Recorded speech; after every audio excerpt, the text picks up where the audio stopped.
Now let's move on to putting the brooch in. Okay, I'm happy that the flower is secure.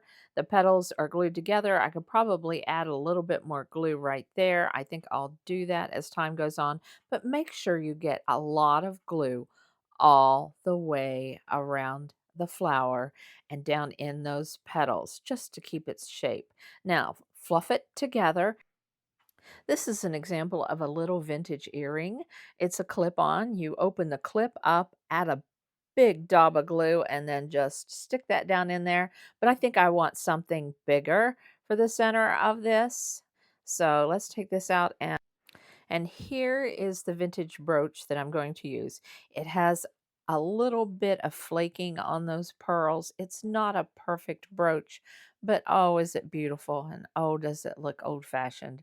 I do like it. I don't mind pinning a large brooch like this to the center, especially if there is a defect with it. Once the brooch is glued in place, you just can't use that any longer, but I think I'm happy with this.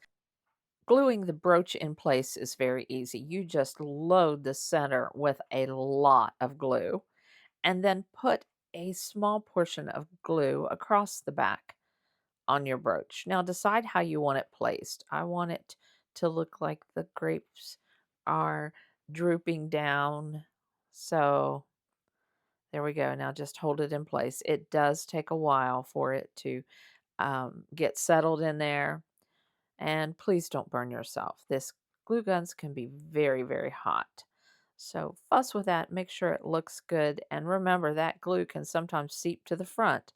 So be careful while you're handling the brooch after you've pushed it down in the center there.